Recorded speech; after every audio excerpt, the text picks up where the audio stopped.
करते हैं भजहु रे मन श्री नंदन नंदन अभय चरणारविंदरे।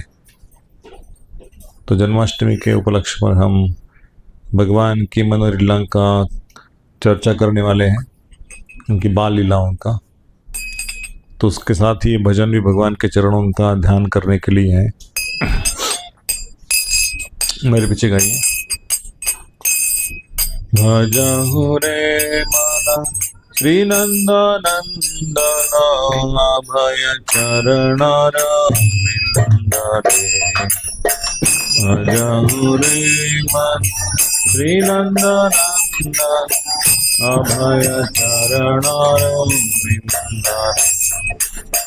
भजहु रे मन श्री नंदन नंदन अभय चरणारविंदरे।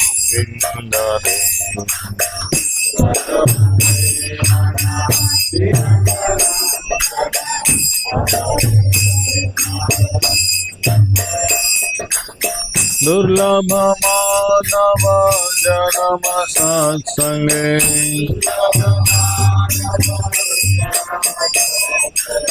दुर्लभ मानव जन्म सत्संगे।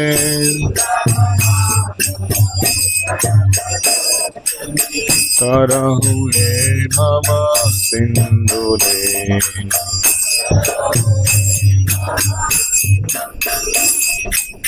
भजहु रे मन श्री नंदन नंदन अभय चरणारविंदरे।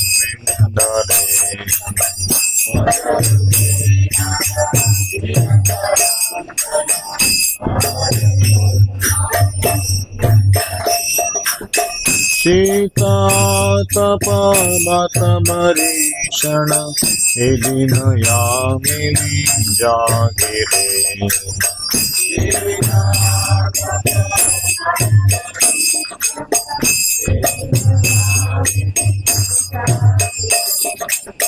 विफल से बिना कृपण दुर्जन सफल सुखल लागिरे।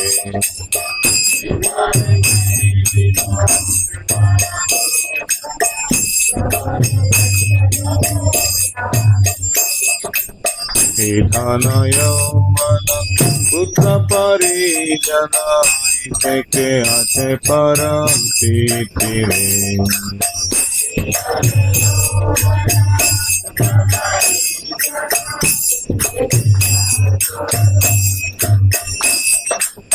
कमल दल जना जीवन तल मना।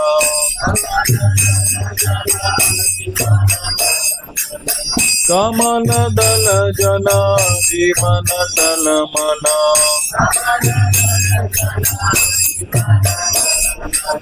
भजहु हरि पद नीतिरे।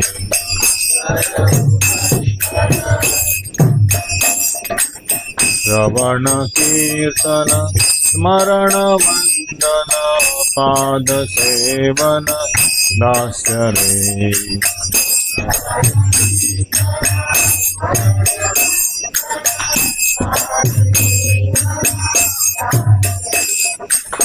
पूजन सखी जन आत्मनिवेदन।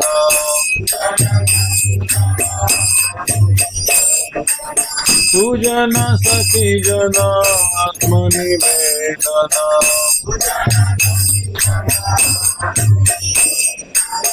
गोविंद दास अभिलाष रे।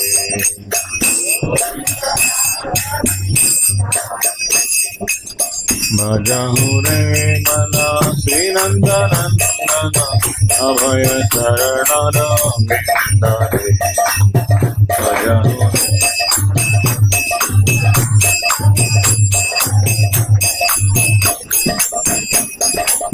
भजहु रे मन श्री नंदन नंदन अभय चरणारविंदरे।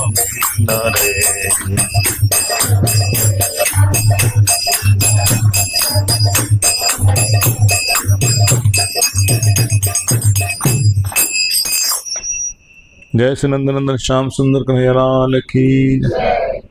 इसका ट्रांसलेशन हम पढ़ेंगे।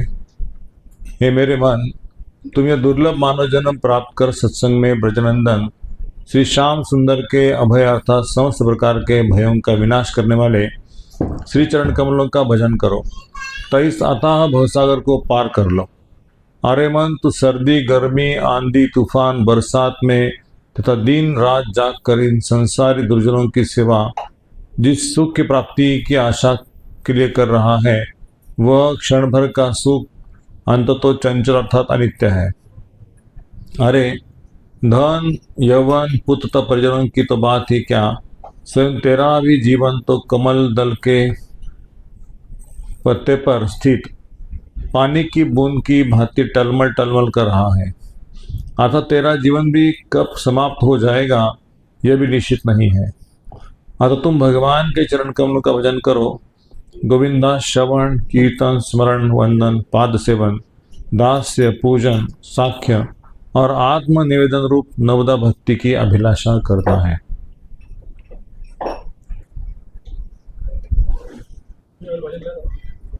एक भजन कृष्ण जिनका नाम है, दिखता है सबको ना। हरे कृष्ण।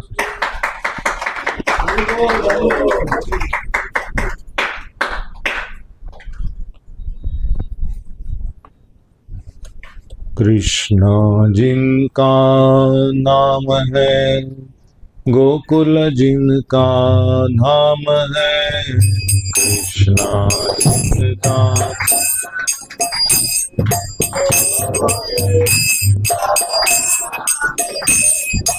ऐसे श्री भगवान को मेरा बारंबार प्रणाम है।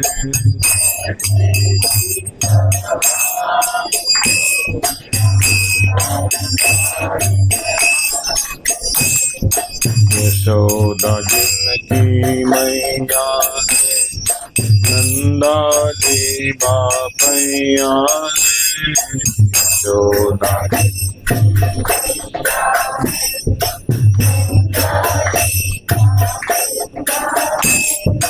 ऐसे श्री गोपाल को मेरा बारंबार प्रणाम है।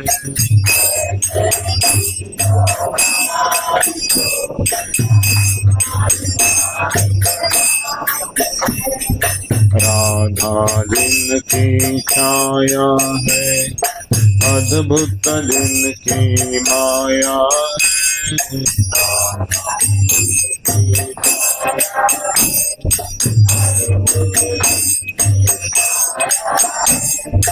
ऐसे श्री घनश्याम को मेरा बारंबार प्रणाम है।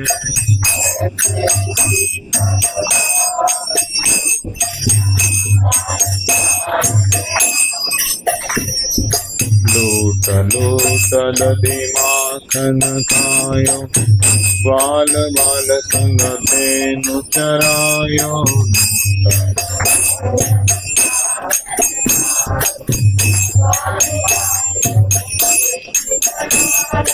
ऐसे लीला धाम को मेरा बारंबार प्रणाम है।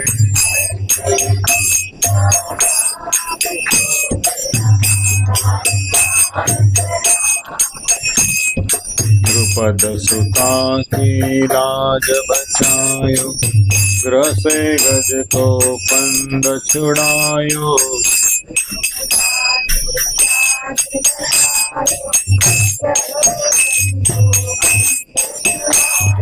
द्रुपद सुता की लाज बचायो, ग्रह से गज को पंद छुड़ायो।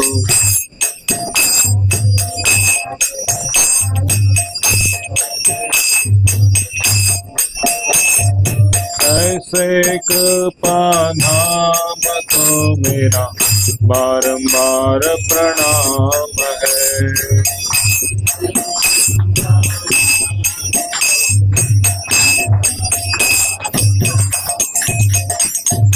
कुरु पांडव में युद्ध मचायो, अर्जुन को उपदेश सुनायो।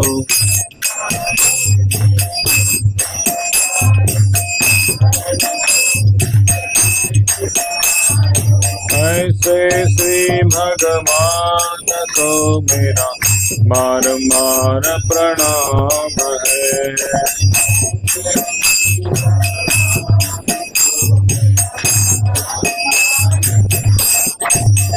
भज रे गोविंद गोपाल रे।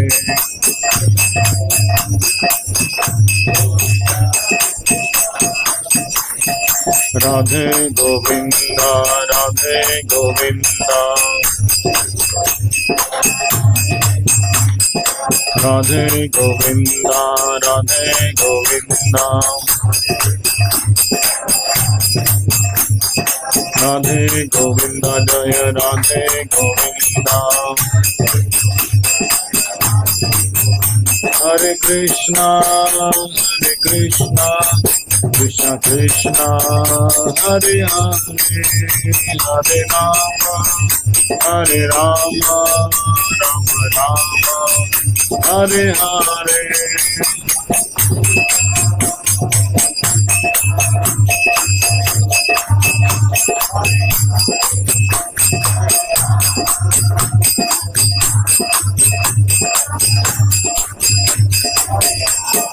हरे कृष्णा कृष्ण कृष्ण हरे हरे हरे राम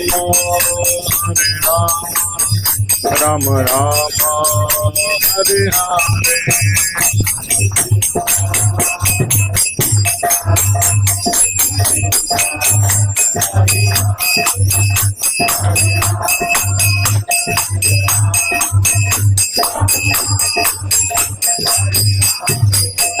जय राधा गोविंद राधा गोविंद राधे।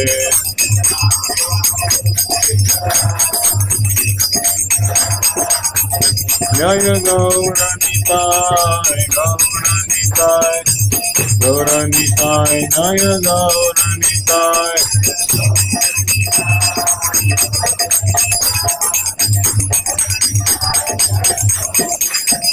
प्रभुपाद प्रभुपाद प्रभुपाद जय जय प्रभुपाद।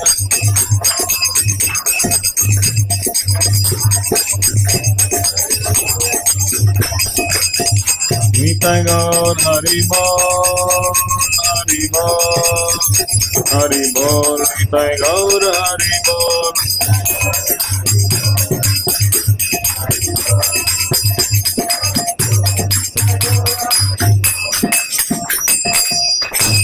श्री श्री हरिनाम संकीर्तन की जय।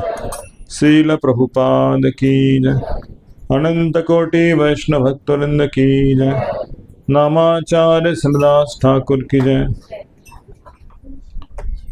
हरे कृष्णा। तो जन्माष्टमी के उपलक्ष्य में आप सबका हार्दिक स्वागत है। 24 अगस्त सबको याद है ना? कोई यहाँ पे ऐसा नहीं था कि इसको एलआर में जन्माष्टमी 24 तारीख को पता नहीं है, ऐसा कोई है यहाँ पे? सबको पता है। तो भगवान की कथा सुन के हम जन्माष्टमी के दिन या उसके पहले भी भगवान को हमारे हृदय में आविर्भाव करने के लिए एक मूड बनाते हैं, है ना, भगवान का स्वागत करने के लिए। तो इन कथा को सुनने से भगवान में रुचि बढ़ती है, उनका सेवा करने में भावना आती है, कृष्ण भावना जो चाहिए ना। तो इसलिए कृष्ण कथा का अभ्यास करना चाहिए। इसको चार्जिंग लगा दो, चार्जिंग का केबल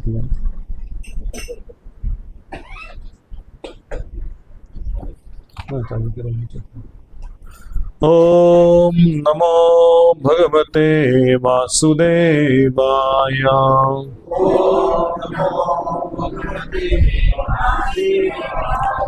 ओम नमो भगवते वासुदेवाय।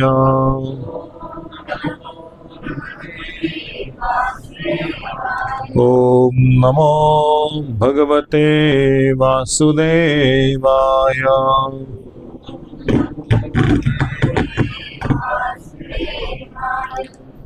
नारायणं नमस्कृत्यं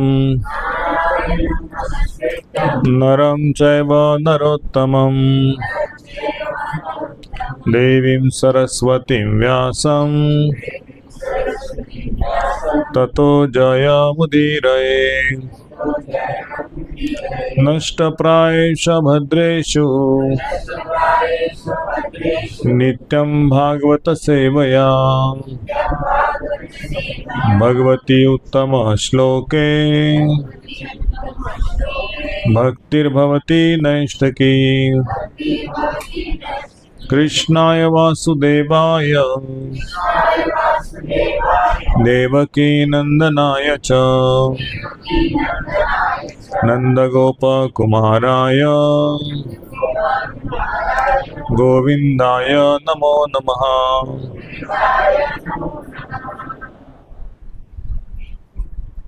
ओम अज्ञानतिमिरान्धस्य ज्ञानाञ्जनशलाकया चक्षुरुन्मीलितं येन तस्मै श्रीगुरवे नमः। श्रीचैतन्यमनोभीष्टं स्थापितं येन भूतले स्वयं रूपः कदा मह्यं ददाति स्वपदान्तिकं। वन्देऽहं श्रीगुरोः श्रीयुतापदकमलं श्रीगुरुन् वैष्णवांश श्रीरूपं साग्रजातं सहगण रघुनाथान्वितं तं सजीवं साद्वैतं सावधूतं परिजनसहितं कृष्णचैतन्यदेवं श्रीराधा कृष्णपादान् सहगण ललिता श्रीविशाखान्वितं च वाञ्छाकल्पतरुभ्यश्च कृपा सिन्धुभ्येव च पतितानां पावनेभ्यो वैष्णवेभ्यो नमो नमः। नमः ॐ विष्णुपदाय कृष्णप्रेष्ठाय भूतले श्रीमते भक्तिवेदान्त स्वामीति नामिने। नमस्ते सारस्वती देवे गौरवाणी प्रचारिणे निर्विशेष शून्यवादी पाश्चात्यदेशतारिणे। नमो महामदन्याय कृष्ण प्रेम पदायते कृष्णाय कृष्ण चैतन्य नामिने गौरत्विषे नमः। हे कृष्णा करुणा सिंधो दीनबंधु जगत्पते गोपेश गोपिका कांत राधा कांत नमोस्तुते। तप्त कांचन गौरांगी श्रीराधे वृंदावनेश्वरी वृषभानुसुते देवी प्रणमामि हरिप्रिये। जय श्री कृष्ण चैतन्य प्रभु नित्यानंद श्री अद्वैत गदाधर श्रीवासादि गौर भक्त वृंद। हरे कृष्णा कृष्णा कृष्णा हरे हरे हरे राम राम राम हरे हरे। हरे कृष्णा कृष्णा कृष्णा हरे हरे हरे राम राम राम हरे हरे। हरे कृष्णा कृष्णा कृष्णा हरे हरे हरे राम राम राम हरे हरे।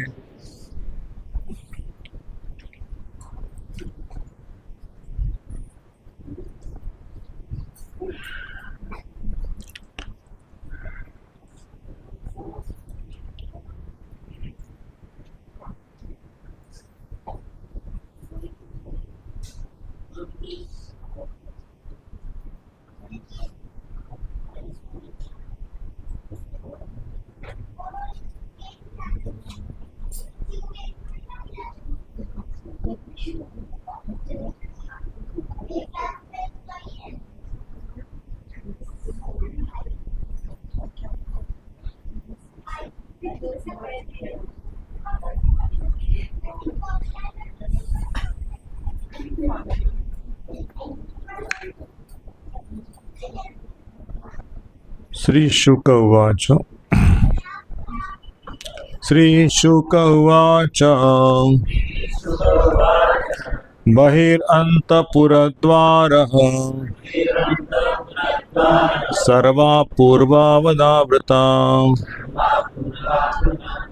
ततो बालध्वनिः श्रुत्वा गृहपाला समुत्थिता श्रीशुक उवाच बहिरन्तःपुरद्वारः सर्वाः पूर्ववत् आवृत्ताः ततः बालध्वनिं श्रुत्वा गृहपालाः समुत्थिताः। श्रीशुक उवाच बहिरन्तःपुरद्वारः सर्वाः पुरवदावृताः ततो बालध्वनि श्रुत्वा गृहपालाः समुत्थिताः। एनीवन, आप में से कोई बोल दो। श्रीशुक उवाच बहिरन्तःपुरद्वारः सर्वा पूर्ववदावृताः ततो बालध्वनि श्रुत्वा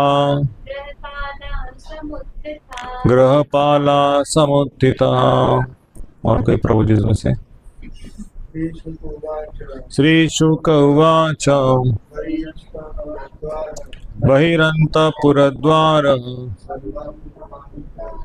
सर्वाः पूर्ववदावृताः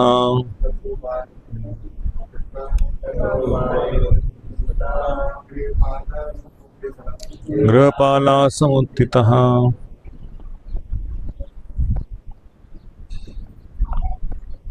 भाषांतर तात्पर्य श्रील प्रभुपाद जी के द्वारा। श्रील प्रभुपाद की जय।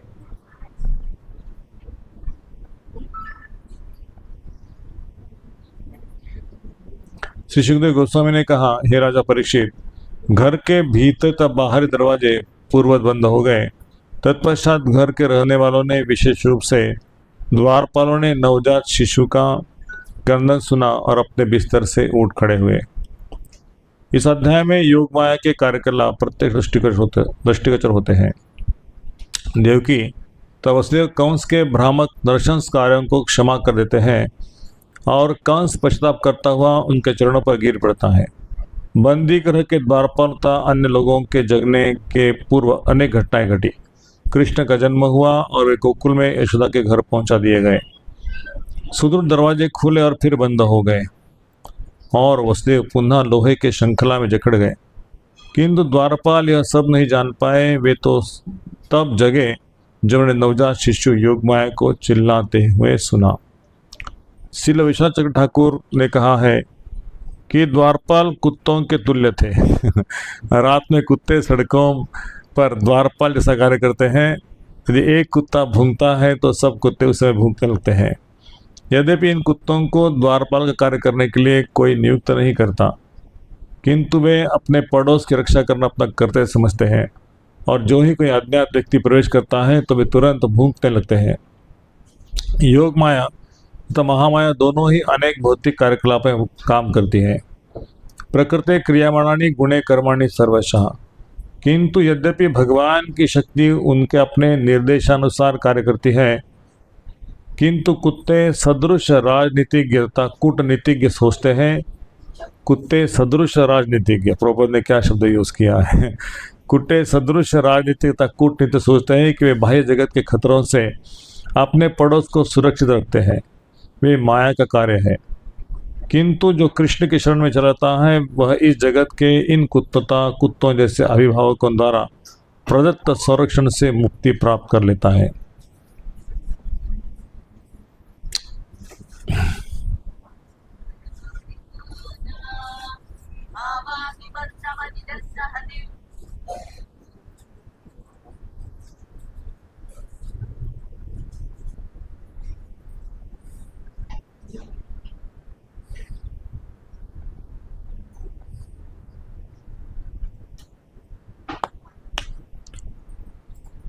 तो भगवान का जन्म कर्म, इनकी लीलाएं, ये सब दिव्य है और इनको सुनने से न कि हमारा हृदय निर्मल हो जाता है, हमें शांति प्राप्त होती है या सुख प्राप्त होता है, या हमारी भौतिक कामनाओं की पूर्ति होती है, बल्कि भगवान श्री कृष्ण कहते हैं कि इनकी लीला सुनने से हम अपने निज धाम में पहुंचते हैं। भगवान का धाम जो है गोलोक वृंदावन, उस गोलोक वृंदावन में पहुंचते हैं जहां हमारा नित्य भगवान के साथ संबंध है, उनकी सेवा है, तो उस संबंध को हम प्राप्त करते हैं।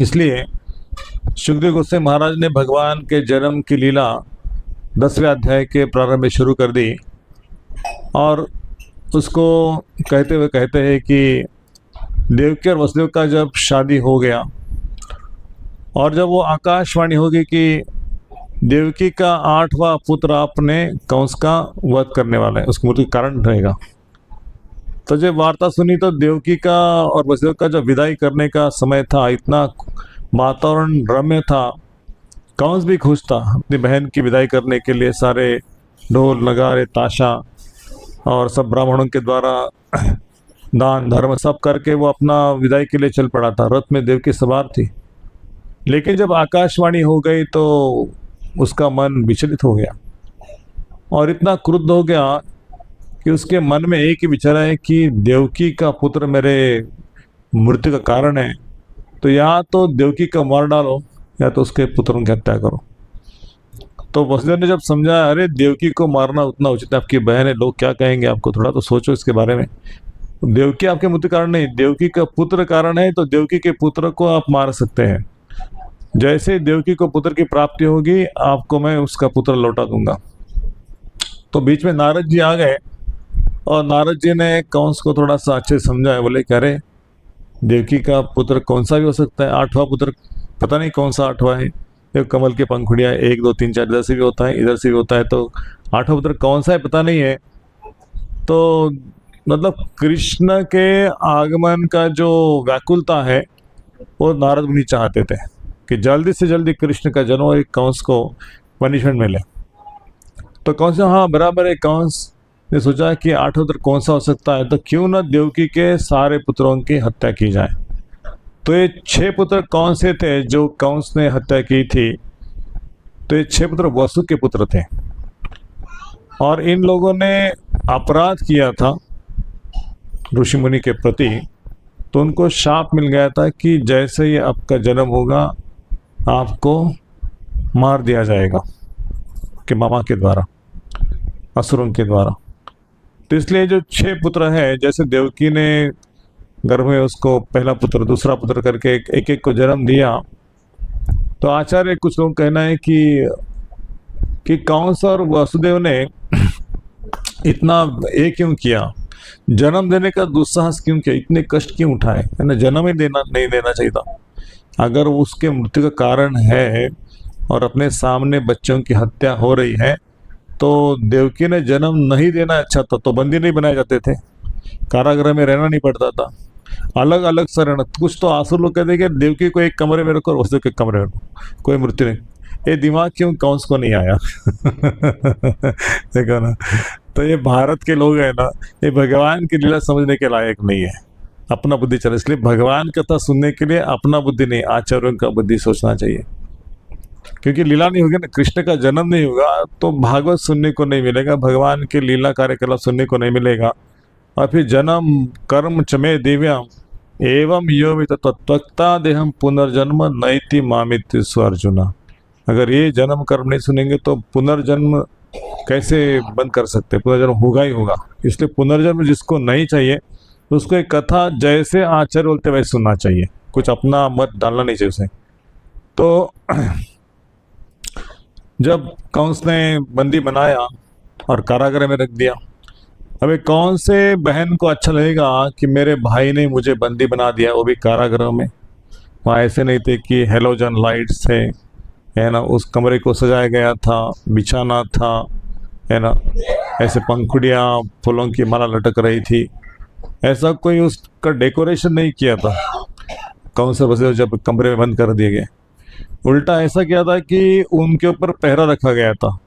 सब द्वारपाल चौकट चौकट पे खड़े थे और एक दरवाजा नहीं था, 7 दरवाजे थे। तो कहते हैं कि भगवान को यदि मिलना है, भगवान को प्राप्त करना, भगवान का दर्शन प्राप्त करना, तो 7 दरवाजे हमें पार करना पड़ता है।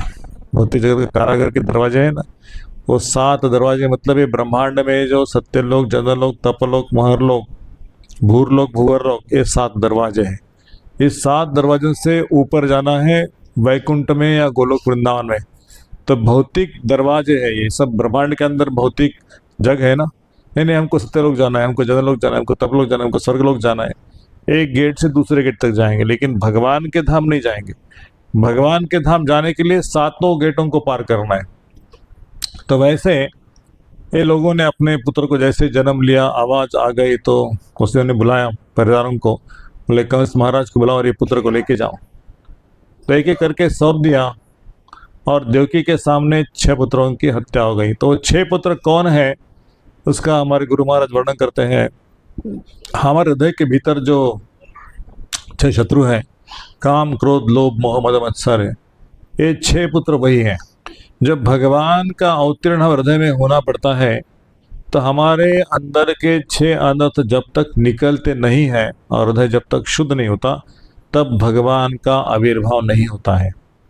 तो देवकी के माध्यम से भगवान सिखा रहे हैं कि मेरी भक्त, मेरी माँ साक्षात, तो उसको इतना कष्ट सहन करना पड़ा इन अनर्थों को पार करने के लिए कि स्वयं के सामने ऐसे अपने पुत्रों की हत्या देखने का दुर्भाग्य समझो या सौभाग्य समझो। आध्यात्मिक रूप से सौभाग्य, लेकिन भौतिक रूप से दुर्भाग्य तो देखने को मिला। तो इस जगत में सबसे बड़ा दुख क्या है? पैसा गया, कुछ शरीर को रोग हो गया, गाड़ी चोरी हो गई, या बेटा फेल हो गया। क्या दुख है? बेटा ने शादी नहीं किया, किसको दुख होता है? बेटा ने शादी नहीं किया तो दुख होता है। ब्रह्मचारी बन गया तो सुख नहीं होता। सबसे बड़ा दुख है कि बेटे का मृत्यु देखना, सबसे बड़ा दुख है। कोई नहीं चाहता, हर एक व्यक्ति चाहता है कि मेरे बेटे की आयु सबसे लंबी हो, कीर्तिमान बने, आयुष्मान बने, धनवान बने, कीर्तिमान बने, सब। लेकिन देवकी का दुर्भाग्य समझो कि उसके सामने उसके 6 पुत्रों की हत्या हो गई। तो आचार्य लिखते हैं कि हमारे जीवन में जो समस्या आने वाली है ना, ईर्ष्या के माध्यम से, काम के माध्यम से, अलग अलग प्रकार का क्रोध, ये सारे अनर्थ हमारे भक्ति के मार्ग में स्टम्बलिंग ब्लॉक्स हैं, है ना। जब ईर्ष्या आती है, क्रोध आता है, या प्राइड आ जाता है, मद बोलते हैं ना उसको, प्राइड को, मद मात्सर्य, तो ये सब स्टम्बलिंग ब्लॉक्स हैं। तो कैसे व्यक्ति को नम्र बनना चाहिए? जैसे देवकी और वसुदेव नम्र बने। देवकी वसुदेव कैसे नम्र बने? देवकी वसुदेव ने भगवान का आश्रय लिया था, कृष्ण की इच्छा। कृष्ण ने हमको कारागृह में रखा है, तो कृष्ण ने कुछ प्लान किया होगा, ये सब हो रहा है, तो कृष्ण की इच्छा से हम इस दुख को सहने के लिए तैयार है। तो वैसे हमारे भक्ति में जीवन में हम कारागृह में हैं। कितने लोग जानते हैं कि हम कारागृह में हैं? हाथ ऊपर कीजिए। क्यों कारागृह में? हम कारागृह में क्यों है? हाँ, संसार चक्रम परिवर्तित। चलो, कारागृह में क्या होता है? संसार चक्र है, क्या होता है कारागृह में? हाँ, कष्ट, दुख होता है, कष्ट होता है। हाँ, कोड़े पड़ते हैं। प्रभु जी का बहुत अच्छा पॉइंट है। जन्म, मृत्यु, जरा, व्याधि। चलो, और एक आंसर मिल गया। हाँ, क्या आपको प्रेम मिलता है कारागृह में? कारागृह में केवल, है ना, धपाटे मिलते हैं, हमारे मराठी में कहते हैं धपाटे, है ना। उसमें केवल मार पड़ती है, और कोई मतलब 4 दीवारों को छोड़ के कोई घूमने के लिए जा नहीं सकता। गार्डन में थोड़ा घूम के आते हैं, होटल में खा के आते हैं। हाँ, और यात्रा चल रही इस्कॉन की, उसकी इस्कॉन की यात्रा में चलेगा, आता ऐसा होता है क्या सत्संग में? कोई नहीं। तो हमारे को जो नहीं चाहिए वो मिलता है, और जो चाहिए कभी नहीं मिलता। वैसे ही भौतिक जगत में हमें जो चाहिए वो सुख मिलेगा नहीं, भौतिक सुख। उल्टा जो नहीं चाहिए वो सारा मिलेगा। ये पृथ्वी का नियम है, भौतिक जगत का नियम है। हम सोचते कि मेरा बेटा मेरा देखभाल करेगा, मेरे पिताजी मेरा कल्याण करेगा, हाँ, मेरे दुख के समय मेरे सब लोग मेरे साथ में रहेंगे, और पैसा भी सब रक्षा करेगा, मेरा घर है, गाड़ी है, पैसा है, सब कुछ मेरे काम में आएगा। लेकिन हमारे एक प्रभु जी थे, श्रीनाथ जी देसाई करके, मुंबई में, महाराज जी के शिष्य और लैंडलॉर्ड एकदम।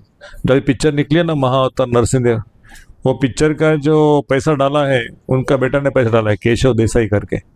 तो बहुत पैसा। वो कौन से देश में गए थे, बाहर के देश में गए थे, तो वहाँ पे उनको हार्ट अटैक आ गया और अटैक आके वहाँ पे उन्होंने शरीर छोड़ा, बॉडी वापस यहाँ पे लाई। लेकिन ऐसा नहीं कि वो दीक्षित नहीं थे, 16 माला करते नहीं थे, या मतलब हर चीज़ में आगे थे, काउंसलर थे वो। सोचो, काउंसलर थे, महाराज जी के प्रिय शिष्यों में से थे। लेकिन ना बेटा साथ में था, ना धन साथ में था, ना पत्नी साथ में, कुछ साथ में नहीं था। मृत्यु कहीं भी आ सकती है।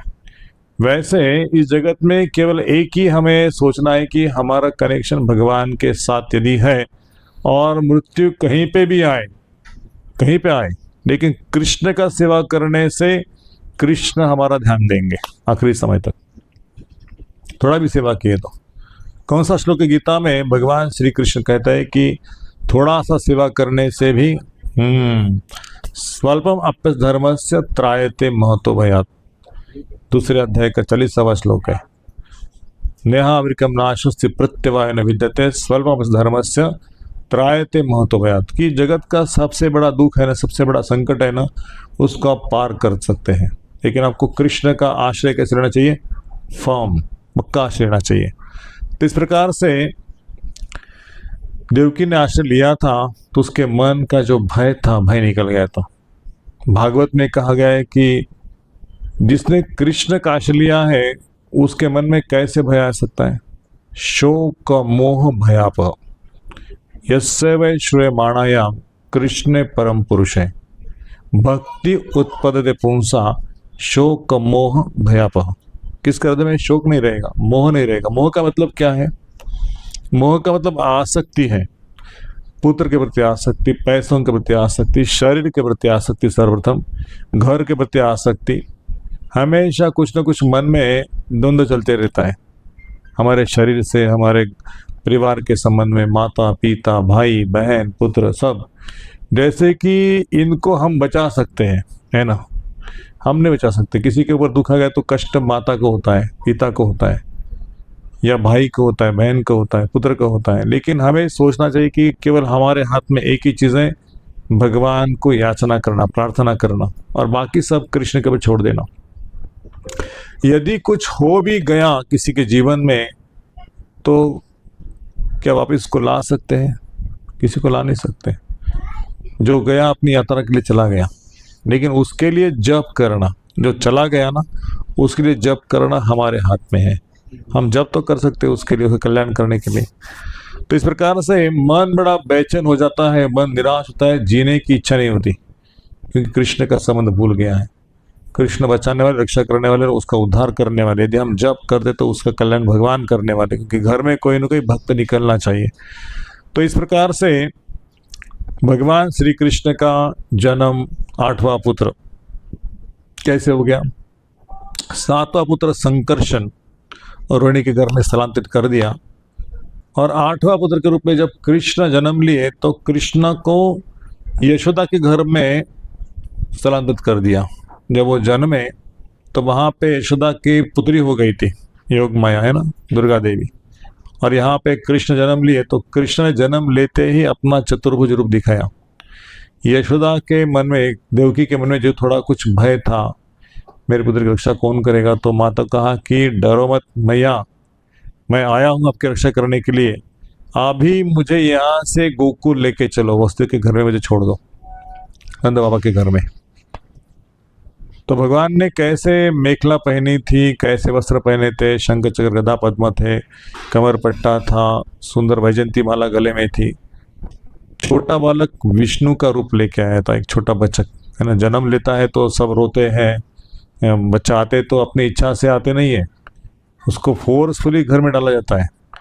लेकिन भगवान स्वयं की इच्छा से आए थे, वो दिखाने के लिए कि मेरा जन्म इस कारण से है, परित्राणाय साधूनां विनाशाय दुष्कृतां धर्म संस्थापनार्थाय संभवामि युगे। भगवान का जन्म कर्म इसलिए दिव्य है।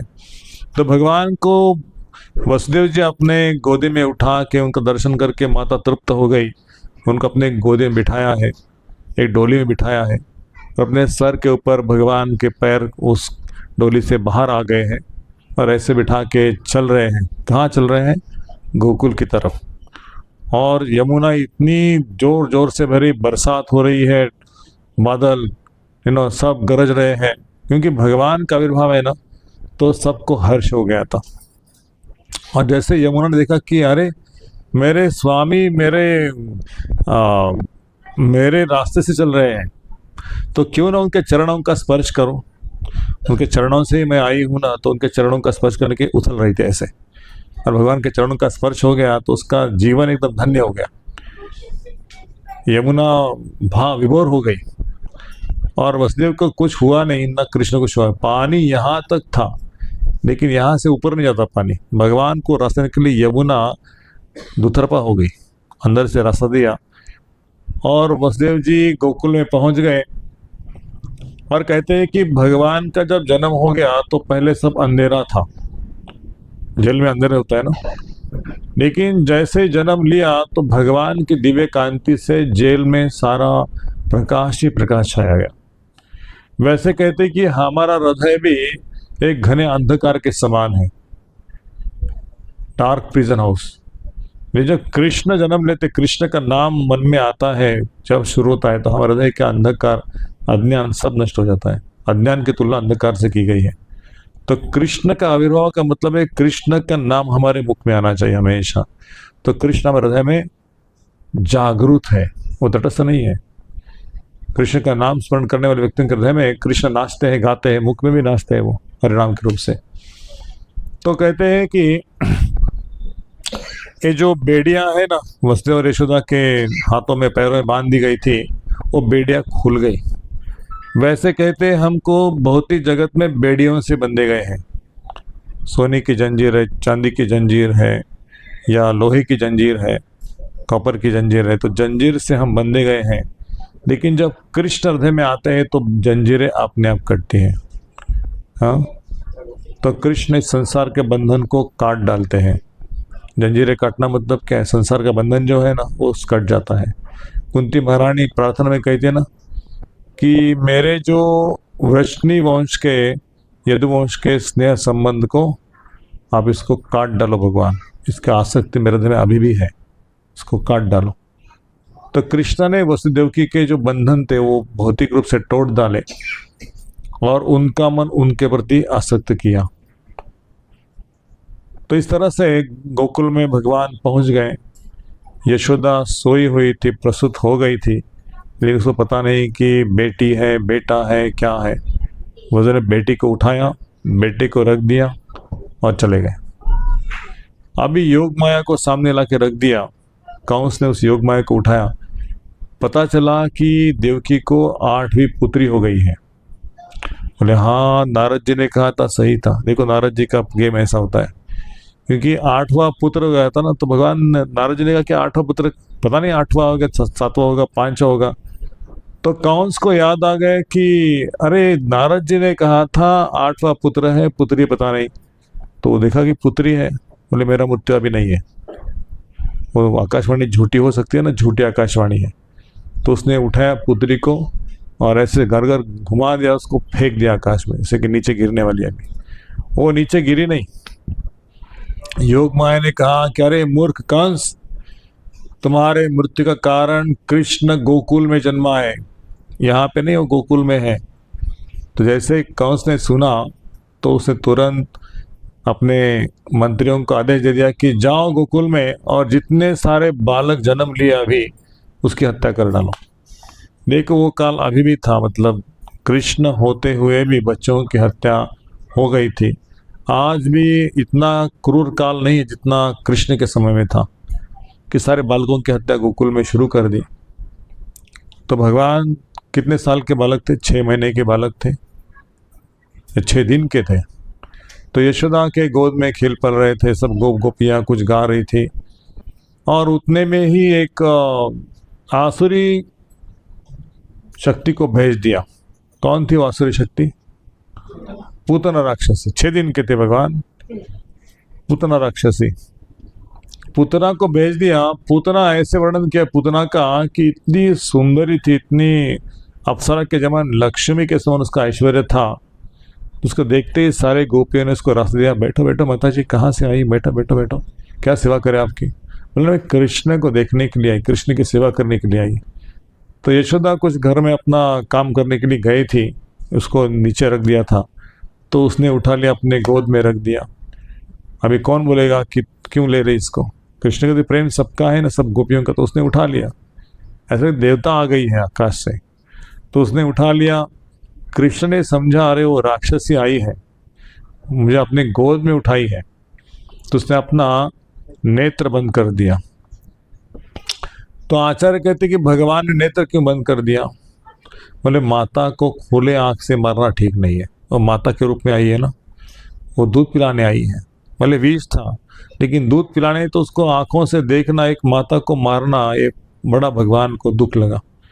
तो उन्होंने आंखें बंद कर ली, और जैसे ही उसने देखा कि कृष्ण तो सोया हुआ है, अभी उसके मुख में स्तन दे दूंगी और वो पीता रहेगा, ऐसे ही मर जाएगा। तो कालकुट नाम का विष लगाया था अपने स्तन को, तो कृष्ण ने मुख में ले लिया और उसको पी लिया। देखो भगवान कौन सा विष पिला सकते हैं। भगवान शिव ने भी एक विष ग्रहण किया था ना, और उनका गला क्या हो गया था, नीलकंठ नाम हो गया उनका, समुद्र मंथन की लीला में। तो भगवान विष पिए लेकिन मरे नहीं। उल्टा क्या हो गया कि पूतना का जब प्राण चूसने लगे, तो पूतना का हृदय धड़धड़ करने लगा, और इतनी घबरा गई, अरे दूध छोड़ नहीं रहा, ये पी रहा, क्या पता नहीं मेरा मृत्यु जो अभी समय आ गया क्या।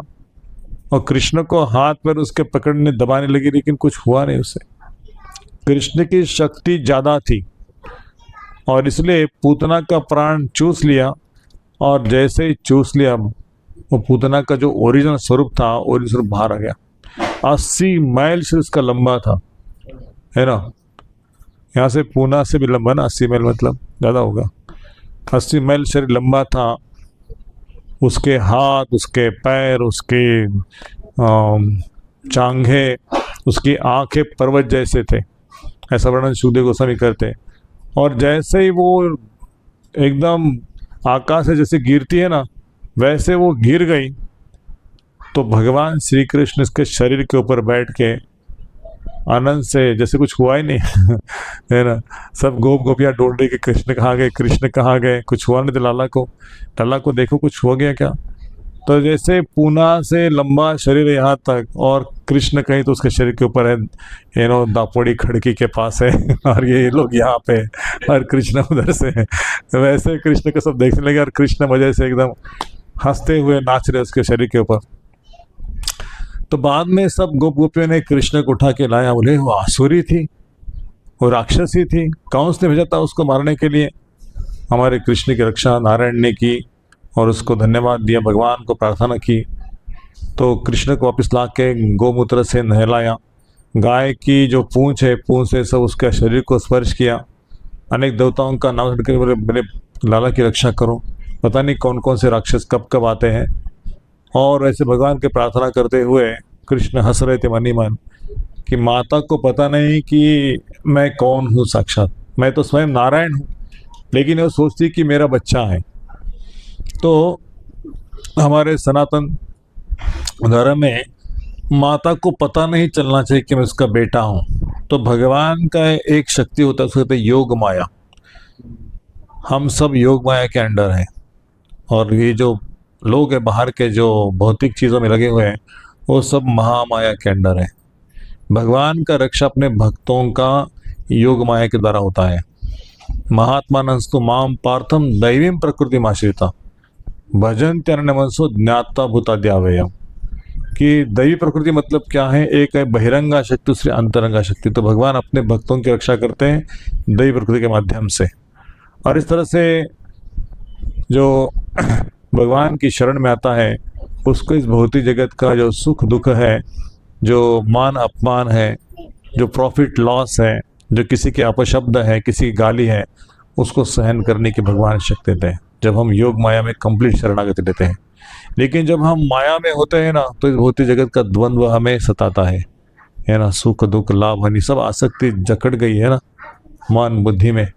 लगता है कि इसने मुझे ऐसे बोला, उसने मुझे ऐसे बोला, तो हम उसके पीछे ही कुछ बोलने लगते हैं, है ना, द्वेष मत्सर काम काम करते, लेकिन बोलते हैं कि अरे वो तो मेरा इधर से आया इधर चला गया, पता नहीं कौन। लोग बोलते रहेंगे लेकिन हम अपना काम करते रहेंगे। काम करते चलो नाम लेते चलो, कृष्ण का गुणगान करते चलो, ऐसे एक भजन में लिखा है। तो भगवान का नाम लेने वालों को सुख दुख का फर्क नहीं पड़ेगा, और उसको वैसा प्रैक्टिस करना ही चाहिए। कृष्ण को प्रार्थना करना चाहिए कि आपने जो गीता में लिखा है ना, समय दुखे सुखे कृत्वा लाभा लाभो जया जयो, तो ये सब चीज़ों से हमारा मन उदास हो जाए। कोई हमारी स्तुति करे, कोई हमारा दुश्मन के रूप में कार्य करे, कोई हमारा मित्र के रूप में कार्य करे, लेकिन हम इसमें तटस्थ भावना से रहे, हमारा मन तटस्थ हो। प्रशंसा हो गई तो भी कृष्ण और गुरु को दे दो, और कोई इसने आपको नुकसान पहुंचाया, किसने अपनी निंदा की, ठेस पहुंचा अपने अहंकार को, मतलब कृष्ण, ऐसे भी लोग हमें चाहिए। क्योंकि हमारे अहंकार को कौन प्यूरिफाई कर सकता है? जो हमारे दोषों को ढूंढ के उसकी चर्चा करता है ना। निंदकाचे घर आश्रय, मराठी में कहावत है कि जो हमारा सच्चा हितेश गुणगान करने से हमारे फॉल्ट्स बोलता है, प्रभु जी माता जी आपके ये थोड़ा सेवा अच्छी होगी तो अच्छा है, आपका सब्जी कटिंग में साइज नहीं आ रहा है, पनीर का एक टुकड़ा इतना बड़ा है एक छोटा सा है, तो इक्वल साइज में कट करो। आपका पोहा है ना अच्छा था, लेकिन उसको थोड़ा डीप फ्राई करना चाहिए था, पोहा में थोड़ा नमक कम गिर गया। अरे प्रभु जी मैं इतने अच्छी पोहा बनाती हूँ, आपने कहा कि इसमें नमक कम गिर गया, उसमें तड़का अच्छा नहीं बैठा है ना, उसमें कोथिंबीर नहीं है। अरे बाप रे ऐसा बोल लिया तो बोलेंगे दूसरी बार प्रभु जी घर में नहीं बुलाएंगे लेकिन जो सच्चा है ना, सच्चा भक्त है ना, वो इम्प्रूवमेंट के लिए बोलता है ना, तो उसको सुनना चाहिए। कई बार लोग बुलाते प्रसाद के लिए और प्रसाद खिलाते बहुत सारा, और जब प्रसाद कैसे हो गया, आई बोल दिया प्रभु जी ये खट्टा हो गया, ये मीठा ज़्यादा हो गया, ये नमक ज़्यादा हो गया, मिर्च ज़्यादा हो गया, गुस्सा आएगा ना, तो बोलना पड़ता है अच्छा तो और दे दो क्या? नहीं नहीं थैंक यू माता जी तो और थोड़ा सा ले लो कैसे खाएंगे? एक बार हमारे मगरू महाराज किसी एक आश्रम में गए थे, तो कैसे को उन्होंने खिचड़ी ख़त्म की, वो बहुत तीखी खिचड़ी थी, तो उनको लगा कि महाराज को खिचड़ी बहुत पसंद आ गई, तो महाराज और लो और लो। अब उनको इंग्लिश आता है, उनको हिंदी नहीं आता, तो महाराज पसीने पसीने से लथपथ हो गए, तो खिचड़ी खा के कैसे तो करके बोले प्रसाद है उसको ख़त्म करना चाहिए, फेंक के देना नहीं चाहिए। महाराज ने कैसे खिचड़ी खा ली। वो भक्त आया, महाराज खिचड़ी बहुत पसंद आ गई, और ले लो महाराज। महाराज को हिंदी में समझ नहीं आ रहा, उसको बोलते नहीं नो नो नो नो नहीं महाराज और ले लो डाल दिया महाराज बोले इतना पसीने से लथपथ हो गया था, लेकिन डाला है तो खाना पड़ा। तो ये जो मुश्किल है ना सेवा करने में या सेवा देने में, ये समझना चाहिए कि उसको पहले टेस्ट करना चाहिए, है ना। अगर मिर्च ज़्यादा गिरती है तो उसको नहीं देना चाहिए, या तो कुछ ऐसा बनाना चाहिए कि सादा हो, दही दूध हो, उसके साथ खा लो। तो इस प्रकार से ये जो भगवान की सेवा है या उनके भक्तों की सेवा है, उनके इच्छा के अनुसार होना चाहिए, न कि हमारी इच्छा के अनुसार। हमें लगता है कि पनीर खाना चाहिए, लेकिन वो सामने वाले को पनीर चलता नहीं है ना। तो शबरी ने अपने बेर को झूठे करके राम जी खिलाए थे। कोई है ऐसा व्यक्ति कि घर में भगवान आए उसको झूठे करके खिला सकता है? गुरु को भी नहीं खिला सकता, झूठे बेर है ना, तो भगवान कैसे खिलाएंगे? लेकिन शबरी का प्रेम ऐसा था, मातंग ऋषि ने कहा था कि राम जी मिलने के लिए आ जाएंगे, तो झूठे बेर शबरी के खा लिए राम जी ने। तो मतलब ये प्रेम का जो नेचर है ना, वो विदुराने के हाथ का केला नहीं खाया, उसके जो छाल है उसको खा ली। हाँ, शाक घर विदुर घर खायो, ऐसे प्रेम पुजारी, राधे श्याम श्याम श्याम। तो ये भगवान यशोदा के घर में जन्म लिए हैं, और अभी दूसरा असुर जो है शक्टासुर उसको कहा है। और पूतना जो राक्षसी है ना, वास्तव में आचार्य लोग कहते हैं कि पूतन राक्षसी, ये राक्षसी हमारे हृदय में दंभ का काम करती है। दंभ का मतलब क्या है? इसमें क्या कहते हैं दंभ को इंग्लिश में? प्राउड नहीं, डुप्लिसिटी कहते हैं उसको, राइट।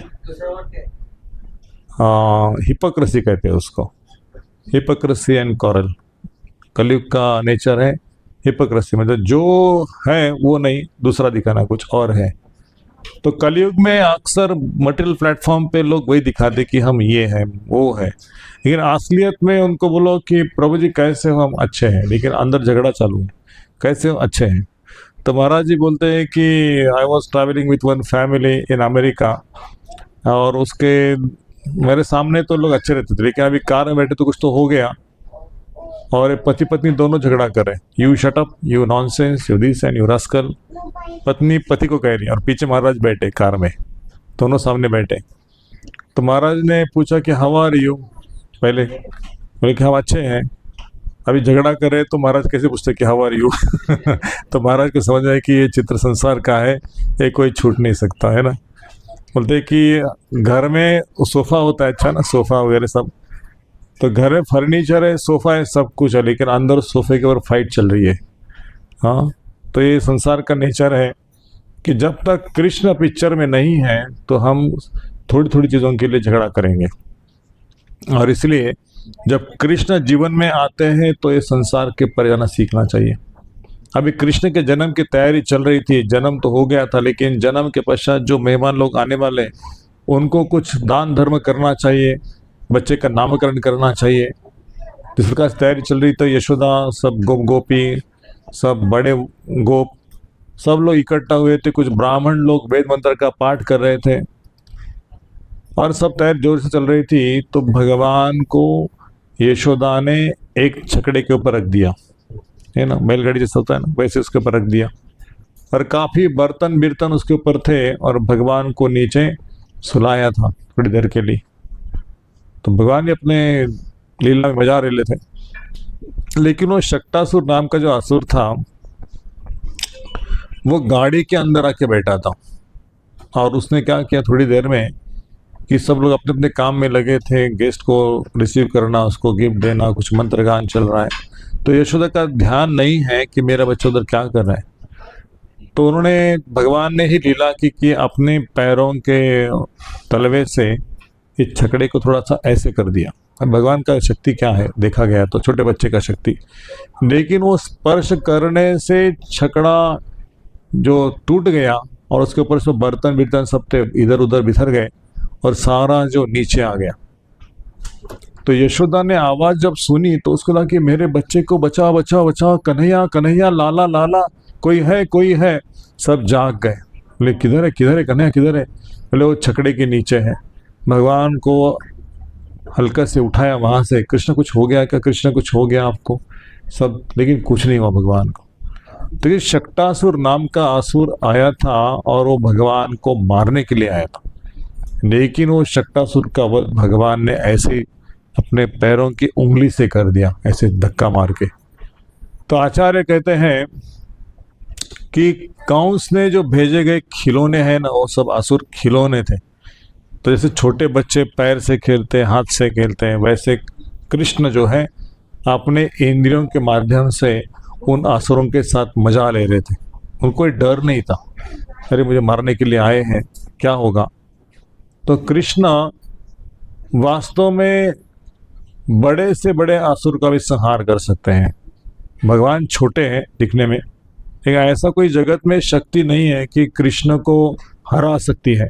कृष्ण की इतनी बड़ी ताकत है, और सारी शक्ति असुरों को जो मिली है वो सारी शक्ति भगवान से आई है। कल के मूवी में देखा होगा आपने सब, कितने लोगों ने मूवी देखा नरसिंह भगवान का? अरे क्या बात है, वाह, हरि बोल। तो महाअवतार नरसिंह का जो आगमन है, प्रहलाद जी का जो रक्षा है, भगवान किस रूप से की है। आसुरों ने कितना तकलीफ दिया प्रहलाद महाराज को, लेकिन प्रहलाद महाराज के जीवन में एक क्षण भर के लिए ऐसा नहीं आया कि मैं जिनका नाम ले रहा हूँ वो मेरी रक्षा करेंगे या नहीं करेंगे। तो उल्टा कहते हैं, वो कौन सी, वो उसकी बहन होलिका, होली कहते हैं कि अरे होलिका मेरे साथ आग में मत बैठो, आपको जलन हो जाएगा, मुझे तो कुछ नहीं होगा। इतना गारंटी है प्रहलाद महाराज को कि मैं रक्षा करने वाला मेरा स्वयं भगवान है।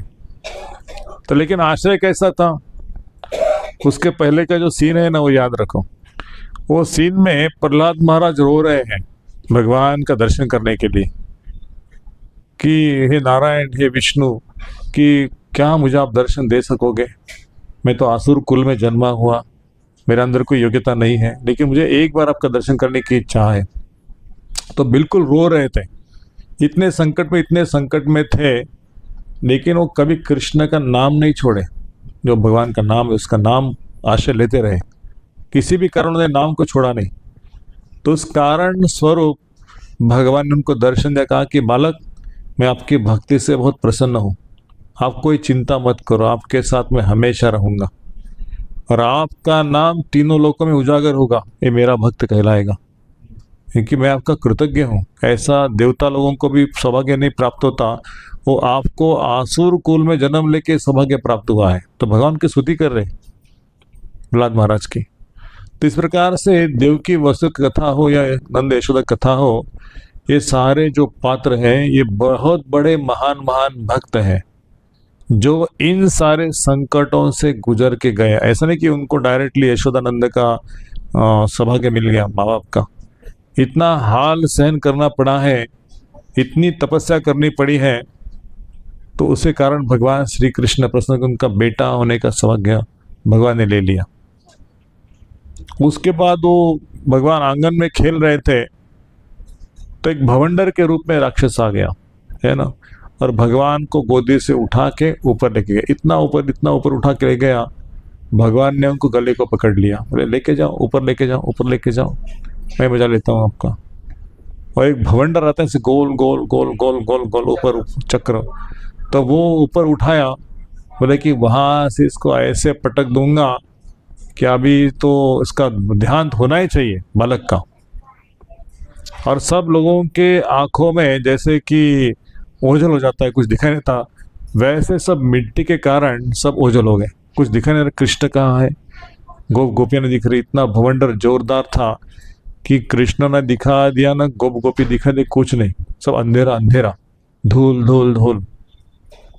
तो भगवान ऊपर गए, सोचा कि ये मुझे ऊपर से लटकाने वाला है, फेंकने वाला है नीचे, तो मैं अभी इसका ही गला घोटता हूँ। तो भगवान ने अपना वजन इतना बढ़ाया। भगवान के पास कितनी सिद्धियां हैं? 8 सिद्धि भगवान के पास। बड़े से बड़े हो सकते हैं, छोटे से छोटे, हल्के से हल्के हो सकते हैं। तो भगवान महिमा सिद्धि का प्रयोग करके अपना वजन बढ़ाने लगे। इतना वजन बढ़ाया तो उसे गले को फांसी बैठ रहा था। और उसने सोचा कि ये बालक इतना हल्का है, लेकिन अभी इतना वजनदार क्यों हो गया, क्या हो गया इस बालक को? मैं तो छोटा बालक करके पकड़ लिया, अभी मुझे ये पकड़ने नहीं हो रहा है। छोड़ मुझे, छोड़, क्यों पकड़ा है, छोड़। बोले नहीं छोड़ूंगा, ऊपर लेके जाना है ना, और ऊपर लेके जाओ। तो ऐसे गले को उनको दबा के रखा, उसका गला घुट गया, तो उसकी जान जाने लगी। वैसे ही वो राक्षस था, वो नीचे पटक गया और भगवान उसकी गोदी में है, फिर भी उसका गला पकड़ के है। तृणावत का देहांत हो गया ऊपर से, लेकिन भगवान को छुआ ही नहीं। अरे तृणावत राक्षस कौन है? ये प्राइड का स्वरूप है। इतना ऊंचा, इतना अभिमान कि लगता है कि हमारा कोई बिगाड़े नहीं सकता। मट्टी जगत के जो राशि लोग हैं ना, वो इतना पैसा, इतना धन, इतना ऐश्वर्य, इतना प्रतिष्ठा कमाने के पीछे इतने, तो भगवान को समझते कि ये भगवान कुछ नहीं, भगवान का भी मैं वध कर सकता हूँ। जैसे हिरण्यकश्यप ने कहा विष्णु कहाँ है। तो प्राइड इतना भर जाता है अंदर कि भक्त हो सामने, सीनियर हो, जूनियर हो या वैष्णव हो, कोई भी हो, वैष्णव ना भी हो, तो उसका अपमान करने के लिए, उसका निंदा करने, उसको मारने के लिए वो अंदर से इच्छा जागृत होती है। ऐसा मत समझो कि केवल आसुर लोग ही झगड़ा करते हैं एक दूसरे के बीच में, लेकिन ये प्राइड ऐसा शत्रु है ना, वो किसी के ऊपर भी हावी हो सकता है।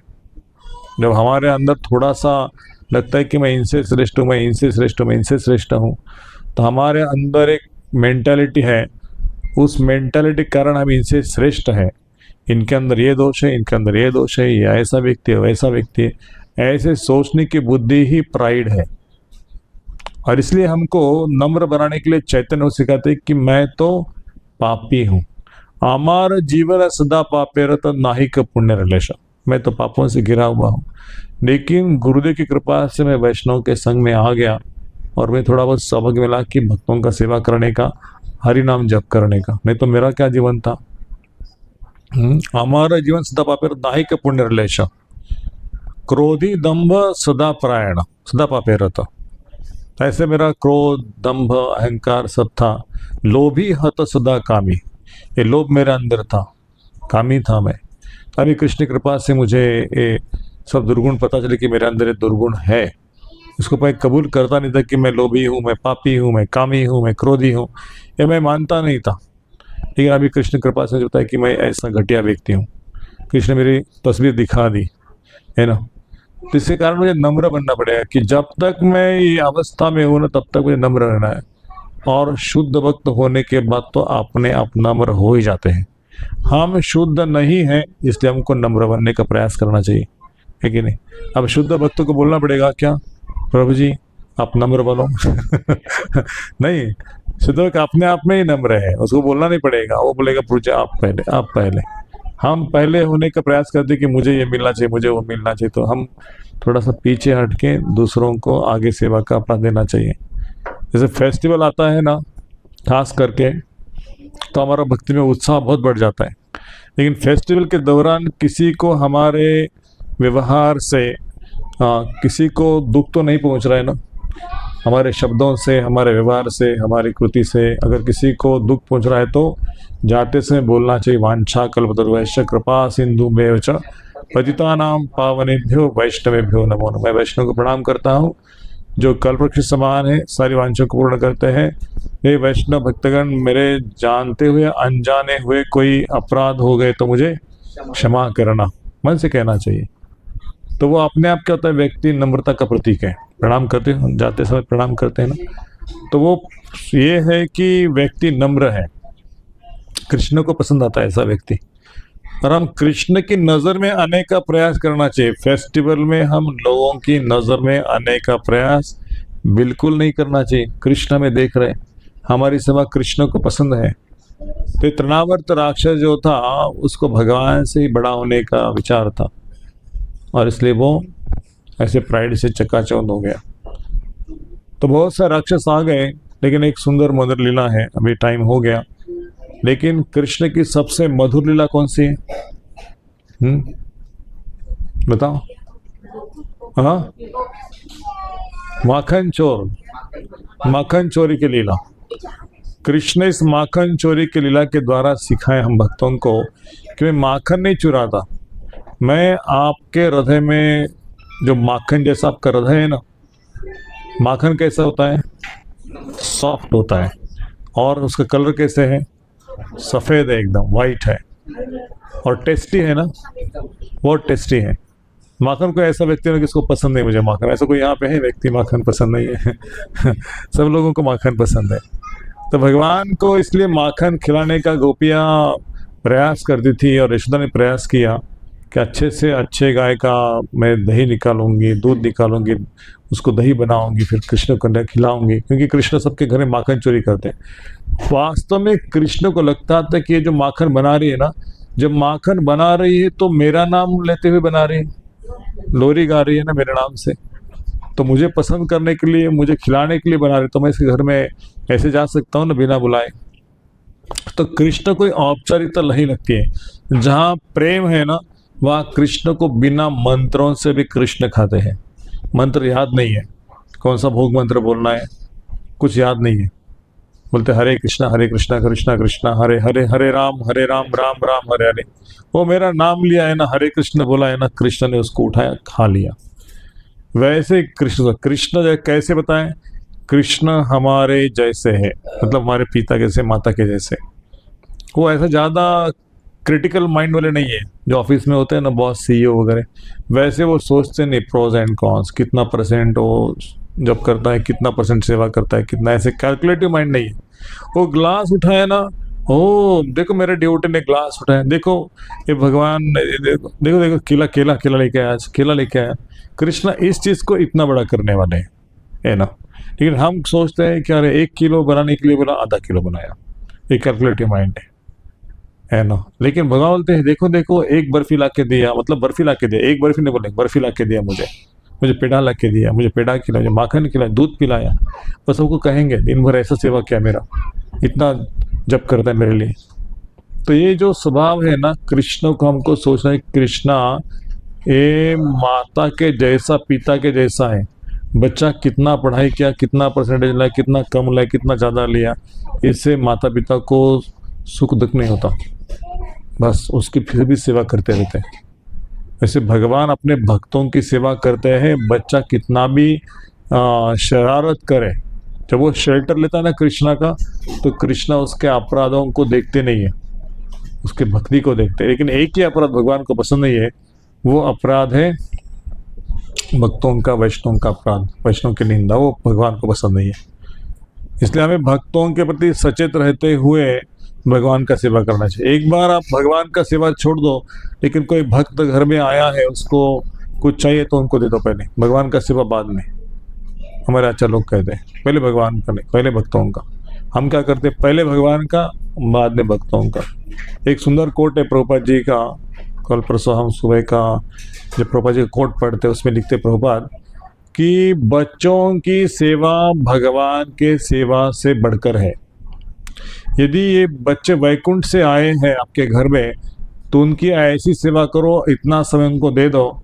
एक बार आप भगवान की सेवा बाद में करो, लेकिन बच्चों को समय दे दो, और ये बच्चे आगे बढ़ के सुंदर वैष्णव के रूप में आएंगे और इस संसार से भगवान के धाम चले जाएंगे। ये आपकी जिम्मेदारी है, ना कि हम भक्ति करेंगे बच्चों के ऊपर ध्यान नहीं देंगे। ये बच्चे भगवान ने आपको दिए हैं, वो वैष्णव परिवार में जन्म लिए हैं, तो आपका कर्तव्य है कि इन बच्चों को भगवत धाम पहुंचाना। इसलिए मेरे से ज़्यादा, मतलब भगवान से ज़्यादा आप इन बच्चों का देखभाल ज़्यादा कीजिए। ऐसे नहीं कि 64 माला मेरा बाकी है, अभी 40 हो गया, ये 24 माला होने के बाद बच्चों की तरफ ध्यान देंगे। हाँ नहीं, और रात को 10 बजे खिलाएंगे उसको, अभी मेरा 24 माला बाकी है, नहीं, पहले खिलाओ, माला होगा नहीं होगा वो सेवा है आपका। इसलिए तो नंद यशोदा सब गोप गोपी भगवान को माखन खिलाते ऊपर चढ़ते। कृष्ण ने चोरी किया हमारे घर में, वो आता है बिना पूछ के माखन उठाता है। अभी उसको पकड़ूंगी और आपको दिखाऊंगी कि आपका बच्चा कैसे चोर है। कृष्ण को चोर बोलना भी अच्छा लगता था। ये गोपियाँ मुझे चोर बोलती है ना, अगर कोई बच्चे को आपके चोर बोले पड़ोस वाले, तो आपको दुख होता है, मेरा बच्चा चोर है क्या, मेरे घर में कुछ कमी है क्या? तो यशोदा माता गुस्सा करेगी ना, लेकिन यशोदा माता गुस्सा नहीं कर देती, मेरा बच्चा चोर नहीं है ऐसा बोलते। हाँ कृष्णा आपने खाया क्या माखन उनके घर से? नहीं मैया मैंने नहीं खाया, देखो देखो मैं तो इधर था उधर था।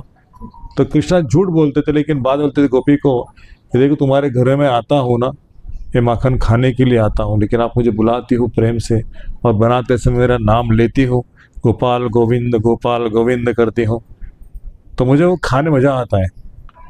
तो इसलिए कृष्णा अपने भक्तों के हाथ से खाना चाहते हैं, ये पहला लेसन है।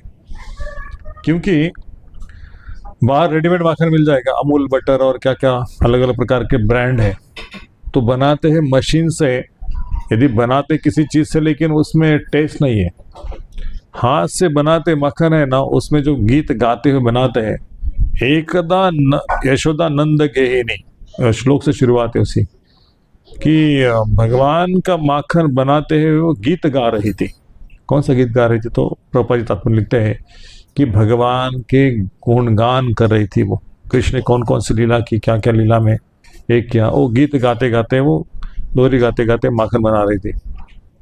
तो कृष्णा ऐसे किसके पड़ोस में थे, लेकिन मम्मी मम्मी मुझे भूख लगी है, मुझे भूख लगी है। बोले बेटा भूख लगी है तो आ जाओ। तो बेटे को गोद में ले लिया, अभी भूख लगी है तो दूध पिलाना है उसको, लेकिन उधर भी काम चालू इधर भी काम चालू। तो कृष्ण को थोड़ा समय दूध पिलाया और कृष्ण को रख दिया। बोले कि अभी मेरा काम बाधा है, तो ये बच्चे को कितना संभालेंगे।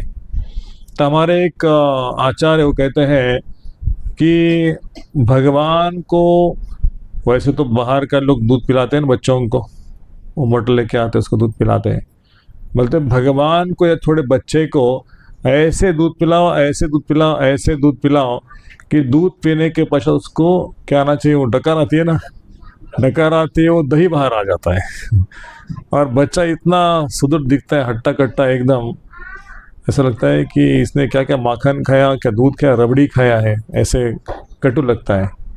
अब इसको नींद अच्छी आ जाती है। तो वैसे सुबह का समय था, जल्दी उठ गई थी स्नान। तो माताओं का एक नेचर है कि पहले जल्दी उठना, घर का काम देखना, स्नान बीन करना, और काम करते करते फिर बच्चों को सुलाना। 5 से 7 बजे तक बच्चे सो जाते हैं, और फिर 7 बजे उठा के उसको नहलाना, खिलाना पिलाना, ऐसे एक वैदिक परंपरा थी।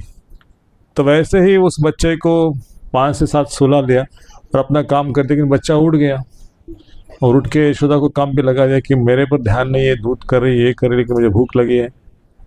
तो फिर से उसको पिला के सुला दिया, बोला अभी थोड़ा सो जा, मैं थोड़ा काम करती हूँ। लेकिन कृष्ण को माता का ही सानिध्य चाहिए था, और कुछ नहीं चाहिए था। लेकिन हमारे बच्चे हैं ना, सब कुछ है तो, लेकिन आपका संग नहीं मिलेगा तो खुश नहीं रहेंगे जीवन में। जैसे आजकल बच्चों को ना घर में सब कुछ होता है, लेकिन उसको किसी के घर में छोड़ देते हैं। क्या बोलते हैं उसको, डे स्कूल बोलते हैं क्या? डे स्कूल में डे केयर बोलते हैं, हाँ। डे केयर में डालते उसको कि हम दोनों कमाने जा रहे हैं बेटा, आप इसमें रहो, और उम्र कितने साल तक? जब तक हमारा जॉब है। तो ये जो है ना पद्धति, वो माता के हृदय से वो प्रेम नहीं उपजेगा उसके ऊपर। मेरे भाई संभाला है नहीं इन लोगों ने। तो जिस तरह से बच्चों को प्रेम दिया जाएगा, वैसे ही बच्चे आपको रेस्पेक्ट करेंगे बड़े होंगे तो। इसलिए उसको संभालना, खिलाना पिलाना, हाथों से नहलाना, या ना दिवाली के समय उसको डालते ना, अभ्यंग स्नान कराते, उसको तेल लगाते हैं, वैसे यशोदा उसके बॉडी को तेल लगाती थी, उसको पिलाती थी, खिलाती थी, कपड़े डालती थी, और कुछ ज्वेलरी पहनाती थी, उसके साथ गप्पे मारती थी, गीत गाती थी। तो कृष्ण को यशोदा का इतना आनंद होता है यशोदा के साथ में। कहीं दूर मुझे छोड़ दिया जाए कुछ समय के लिए तो मैं उसका विरह सहन नहीं कर पाऊंगा। इसलिए कृष्ण जोर जोर से चिल्लाते थे, रोते थे। इस बार वो रोए नहीं, चिल्लाए नहीं, इतना गुस्सा किए कि जितने सारे दही के दूध के सारे मटके थे उसको फोड़ डाल दिया, और बाहर जाके बैठे सब बंदरों के साथ में, सब बंदरों को माखन नहीं खिला रहे। बोले आप जानते हो मैं आपके लिए आया हूँ, और पूर्व काल में सतयुग में मैं जब आया था तब आपने मुझे बोला था कि आपका सानिध्य मुझे प्राप्त करना है। उस समय आप ऋषि मुनि के रूप में थे, लेकिन आप बंदर के रूप में आए हो, वही ऋषि मुनि है, आपका सेवा का मैं लाभ उठा रहा हूँ। तो बंदरों को खिला दिया माखन। जो राम जी की सेवा किए थे ना वानर के रूप में, सेतु बांध दिया था सतयुग त्रेता युग में, तो वही वानर लोग फिर से आ गए, बोले भगवान आप बोले थे कि कुछ करेंगे हमारे लिए, तो माखन खाओ। माखन फीस दे दिया, और वानर सब खाने मग्न है। कृष्ण देख रहे यशोदा आएगी अभी, मुझे तो डांट पड़ेगी। तो वैसे ही वो भागने लगे। जैसे यशोदा देखा कि हाथ में लकड़ी लेके आई है, डंडा लेके आई, अभी मेरा पिटाई करेगी, तो कृष्ण घर से बाहर निकल गए और बोले कि अभी पीछा कर रही मेरा, अभी मुझे पकड़ने वाली है। तो कृष्ण दूर दूर दूर ओझल हो गए। लेकिन यशोदा को आज तो दंड देना ही था, क्योंकि मैंने देखा है कि बच्चा शरारती है। तो हम अपने बच्चों को थोड़ा भी शरारत किया तो उसको दंड देने की इच्छा करते कि ये सुधर जाएगा। लेकिन कृष्ण की लीला है, कृष्ण दंड के योग्य नहीं थे। लेकिन कृष्ण ने लीला इसलिए की कि यशोदा के अंदर कितनी गाढ़ी प्रेम भक्ति है उसको चखना था। और जब डंडा लेके भाग रही, उसके आंखों से पानी बह रहा है, पसीने से लथपथ हो गई है, उसका वस्त्र ढीला हो गया, उसके बाल बिखर गए, उसके फूलों की माला नीचे गिर गई, ऐसे अच्छा वर्णन करते कि फिर भी उसने अपना दम छोड़ा नहीं। कृष्ण को आज पकड़ के रहूंगी। तो आचार्य कहते कि जो योगी जन 500 साल 1000 साल तक तपस्या करते कृष्ण को पकड़ने के लिए, वो कृष्ण से पकड़ने जाते। कृष्ण उनको बोलते तपस्या करते रहो, लेकिन मैं नहीं पकड़ा जाऊंगा। लेकिन यशोदा का जो प्रेम है ना, कि वो प्रेम से खिलाती पिलाती सुलाती गाती रहती है, तो कृष्ण रुक गए। बोले अभी समय आया है कि आपको पकड़ने का, अभी पकड़ो। तो पकड़े गए, और एक हाथ में लकड़ी, एक हाथ में उसका हाथ है। कृष्ण ने देखा माता की तरफ और अपना रुदन चालू कर दिया, दोनों हाथ ऐसे ऐसे करके। बोले मैया मुझे मत मारो। डर रहे थे, हाथ कांप रहे थे, होठ कांप रहे थे, आंखों से पानी आ रहा था। तो लथपथ हो गए, लेकिन मैया बोली नहीं मारूंगी, लेकिन दंड तो दूंगी। तो आपको मैं बांध के रखूंगी। तो आंगन में एक उखल पड़ा था, उखल को रस्सी बांध ली उस उखल को कृष्णा के कमर में बांधने का प्रयास कर दी कि अभी ये उखल से आपको बांध दूंगी। तो कृष्णा बांध दो बांध दो, अभी तो बांधने के लिए कोई मजा नहीं, आप बांध दो तो सही, देखता हूँ मैं कैसे बांधती है। तो आचार्य कहते हैं कि उनका जो रोना है ना भगवान का, वो भी एक प्रकार क्या लीला है। भगवान को रोने की क्या जरूरत है, भगवान को कौन रुला सकता है। लेकिन यशोदा के द्वारा जब वो डांट पड़ती है, जब रोते हैं, तो उस रोने का जो भाव है उनके चेहरे के ऊपर, उससे यशोदा को करुणा जाग जाती है, उसके हृदय में भगवान के प्रति दया जागती। इसको मैं कैसे मार सकती हूँ, इतना मासूम लड़का है, नहीं नहीं इसको मारना नहीं है। तो भगवान ने उस उखल को बांधने का जब स्वीकार किया और यशोदा बांध रही थी, तो 2 उंगली कम पड़ गई। बोलते हैं कि आचार्य लोग ये 2 उंगली मतलब इतनी रस्सी जोड़ रही है, फिर भी वो बंधे नहीं जा रहे, क्योंकि भगवान श्री कृष्ण किसी भौतिक रस्सी से बांधे नहीं जाएंगे, वो प्रेम की रस्सी चाहिए, है कि नहीं। भगवान को बांधना कौन बांध सकता है। लेकिन भगवान श्री कृष्ण बोला कि थोड़ा और प्रयास करो और प्रयास करो। तो भगवान सिखाते हैं कि भक्तों को मुझे प्राप्त करने के लिए हमेशा प्रयास की जरूरत है। कि आज प्रयास किया, कल नहीं प्रयास किया, लगातार प्रयास की जरूरत है। भगवान जब तक प्राप्त नहीं हो तब तक प्रयास की जरूरत है। और इसलिए प्रार्थना के रूप में जब हम भगवान से शरणागत होकर प्रार्थना, कृष्ण मैं तो हतबल हूँ, एकाकी हमारा नाही पाए बल तुम्ही कृपा करी, हाँ श्रद्धा बिंदु दिया, तो आप एक श्रद्धा का बूंद दे दो हमें हरिनाम के रूप में, तो हम शुद्ध नाम ले सकते। हम तो ले नहीं सकते, लेकिन उसके लिए भगवान से याचना करना, प्रार्थना, रोना।